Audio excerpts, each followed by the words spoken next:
పహల్గామ్ దాడి తర్వాత పాకిస్తాన్ భారత్ పరిస్థితి పూర్తిగా మారిపోయింది. భారత్ యొక్క నిర్ణయాలు కూడా ఇప్పుడు చాలా చురుకుగా ఉన్నాయి. అన్ని విషయాల్లో కూడా ఆచితూచి వ్యవహరించడం, లేకపోతే ఏదో బుజ్జగించడం అలాంటిదేమీ లేదు. తాడో పేడో తేల్చుకోవడమే. సైన్యానికి కూడా పూర్తి స్వేచ్ఛ ఇచ్చేశారు. దాంతో ఇప్పుడు ఆపరేషన్ సింధూర్ చేశాం. దాంతో పాకిస్తాన్ నడ్డి యుద్ధం ప్రకారం అయితే విరిచేశాం. కానీ ఇప్పుడు జమ్మూ కాశ్మీర్లో ఉంటున్నటువంటి ఉగ్రవాదుల్ని వాళ్ళకి సపోర్ట్ చేస్తున్నటువంటి వారి యొక్క నడ్డి కూడా విరిచేస్తుంది మన భారత సైన్యం. బిఎస్ఎఫ్, సిఆర్పిఎఫ్, అలాగే జమ్మూ కాశ్మీర్ యొక్క పోలీసులు వీళ్ళందరూ సంయుక్తంగా అనేక ఆపరేషన్లు, operation Mahadev, operation Shivshakti, operation Akhal, operation Nagni top. ఇప్పుడు ఆపరేషన్ నాగ్ని టాప్కి అయితే కుస్వారా ప్రాంతంలో ఉగ్రవాదుల యొక్క స్థావరాలు బయటపడ్డాయి.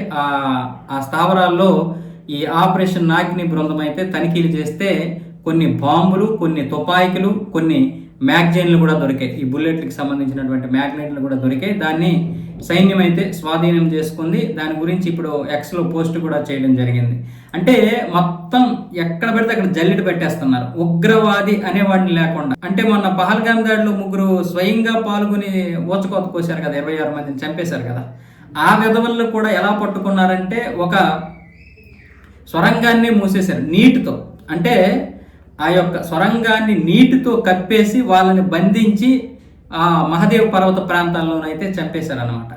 అంటే పగడ్బందీకి ఇంకా వాళ్ళు బయటికి వెళ్ళడానికి లేదు. వాళ్ళే కాదు, వీడు ఉగ్రవాది, ఈ ఉగ్రవాదికి వీడు సపోర్ట్ చేస్తున్నాడు, వాటిని బొక్కలు దోసేయండి, వీడిని బొక్కలు ఎరగొట్టేయండి, అంతే. రెండోది ఏం లేదు. ఇంకా చంపి పడేయండి, ఎవడ దొరికినా సరే కాల్చి పడేయండి అంటూ హోంశాఖ అలాగే మన రక్షణ వ్యవస్థ పూర్తి స్వేచ్ఛ అయితే ఇచ్చారు.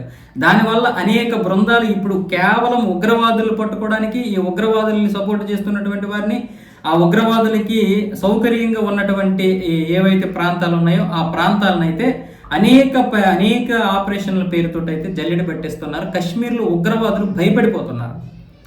అంటే పాకిస్తాన్ వెళ్ళిపోదామన్నా సరే వెళ్ళనివ్వకుండా అంత పకడ్బందీగా ప్రణాళికలు రచించారు. దొరికినట్టుగా కాల్చేస్తున్నారు. ఆపరేషన్ శివశక్తిలో 3, ఆపరేషన్ అఖాలలో 3, ఆపరేషన్ మహదేవ్లో 3, ఆపరేషన్ నాగ్ని టాప్లోనైతే ఉగ్రవాదులకు సంబంధించినంత వరకు ఆ ఆయుధాలు అయితే స్వాధీనం చేసుకున్నారు. అలాగే మరొక ఆపరేషన్లో 6 ఉగ్రవాదులను చంపారు. ఇప్పటి వరకు 18 మంది ఉగ్రవాదులు అయితే లేపేశారు. ఇది కాకుండా ఆపరేషన్ సింధూర్లో 170 మంది ఈ ఉగ్ర స్థావరాలపై దాడులు చేసినప్పుడు 170 మంది ఉగ్రవాదులు అయితే చనిపోయారు.